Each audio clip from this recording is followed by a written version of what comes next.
सावन मास के शुक्ल पक्ष की तृतीया तिथि को महिलाएं शिव पार्वती का विशेष पूजन करती है।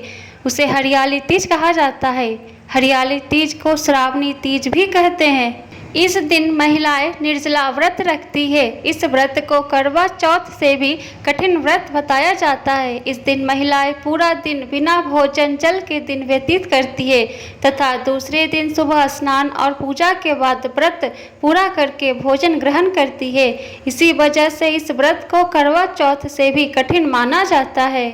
इस दिन जगह जगह झूले पड़ते हैं। इस त्यौहार में स्त्रियां हरा चूड़ी या चुनरी पहनती है, मेहंदी लगाती है, श्रृंगार करती है, झूला झूलती है और नाचती गाती है और बहुत ही धूमधाम से हरियाली तीज का व्रत रखते और मनाते हैं। हरियाली तीज का व्रत अधूरा माना जाता है जब तक आप हरियाली तीज की कथा पढ़ या सुन ना ले।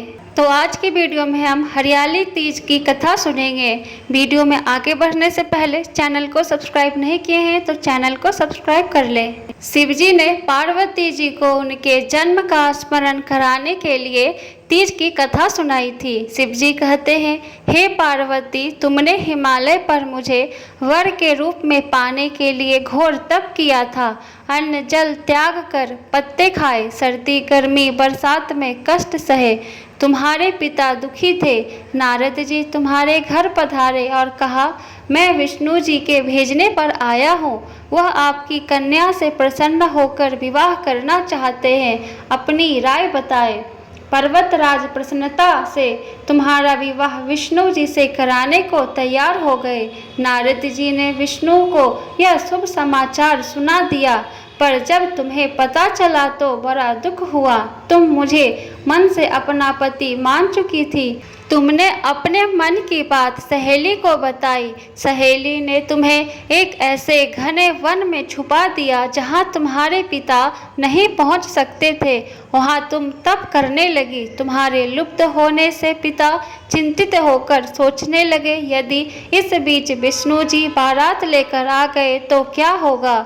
शिवजी ने आगे पार्वती जी से कहा, तुम्हारे पिता ने तुम्हारी खोज में धरती पाताल एक कर दिया था, पर तुम ना मिली।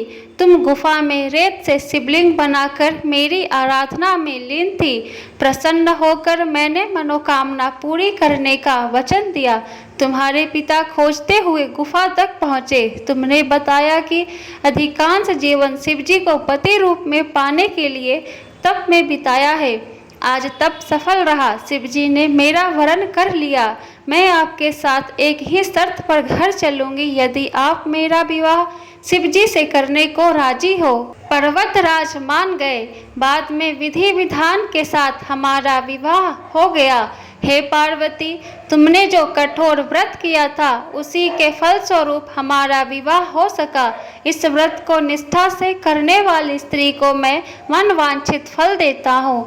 उसे तुम जैसा अचल सुहाग का वरदान प्राप्त होता है। सावन महीने के शुक्ल पक्ष की तृतीया तिथि को कहीं कजली तीज तो कहीं हरियाली तीज के नाम से जाना जाता है। भविष्य पुराण में देवी पार्वती बताती है कि तृतीया तिथि का व्रत उन्होंने बनाया है जिससे स्त्रियों को सुहाग और सौभाग्य की प्राप्ति हो। सावन महीने में तृतीया तिथि को 100 वर्ष की तपस्या के बाद देवी पार्वती ने भगवान शिव को पति रूप में पाने का वरदान प्राप्त किया था।